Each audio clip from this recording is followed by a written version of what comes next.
పూరా లోకల్. నూతనంగా ఎన్నికైన బీజేపీ తెలంగాణ బీజేపీ అధ్యక్షుడు రామచంద్రరావు గురించి 2 మాటలు. ఆయన చాలా అనుభవజ్ఞుడు,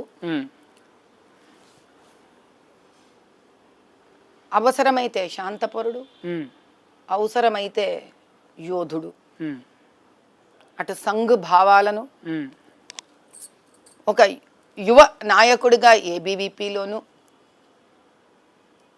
యుద్ధం చేశాడు, పోరాడాడు, జైలుకి వెళ్ళొచ్చాడు. ఎందుకు ఈ జైలుకి వెళ్ళొచ్చాడు అన్నానంటే, నేను రాజకీయాల్లో కొత్తగా వచ్చినప్పుడు నన్ను కొంతమంది కొన్ని మాటలు అన్నారు. రాజకీయాల్లో రావడం ఏందనుకుందో ఈమె, అదంత ఈజీ కాదు, ముందు ఎఫ్ఐఆర్లు ఉండాలి ఈమె మీద అని అన్నారు. ఓహో, అదో పెద్ద క్వాలిఫికేషన్ అనుకున్నా. అంటే జైలుకి పోయి రావాలంటారు ఒకసారి. ఏమో నాకు తెలియదు. రాజకీయాల్లోకి రావాలంటారంట ఫస్ట్ ఎఫ్ఐఆర్లు ఉండాలంట మనిషి మీద. అదేం టైటిల్, అదేం క్వాలిఫికేషనయా? ఏం మాట్లాడాలి చెప్పు. పాప అట్లా చూస్తే 14 సార్లు పోయిండు ఆయన జైలుకి, పుణ్యాత్ముడు, ఏబీవీపీ స్టూడెంట్ల కోసం. కాబట్టి క్రిమినల్ లాయర్, ఎమ్మెల్సీగా చేసినాడు ఆయన, మల్కాజిగిరిలో ఎమ్మెల్యేగా పోరాటాడు. కాబట్టి అన్ని రకాల అనుభవం ఉన్న వ్యక్తి, ఏదో రాజకీయ ప్రయోజనం కోసం చూస్తున్న వ్యక్తి కాదు.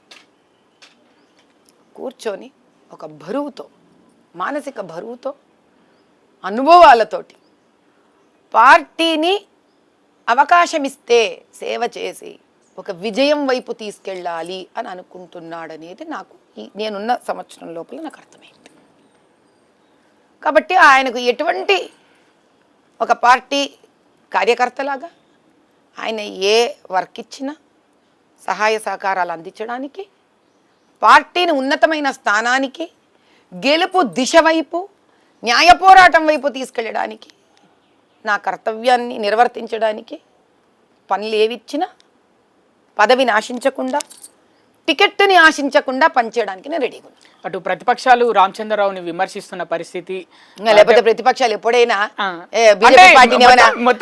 ఆనందంగా ఏమైనా కౌగిలించుకుంటారా?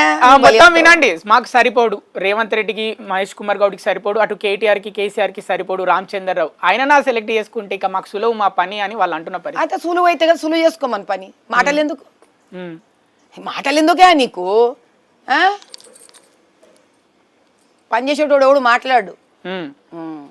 నువ్వు పని చేసి చూపిస్తావు కదా, ప్రతిపక్షాలు పని చేసి చూపిస్తారు కదా, మరి ఎందుకు మాడుతున్నాను? పని చేయి, చూపించు. ఎందుకే నీకు ఓవర్ యాక్షన్ ఎందుకు? ఎక్కడ టైం వేస్ట్ అని చేసుకుంటున్నావు? పని చేసుకో.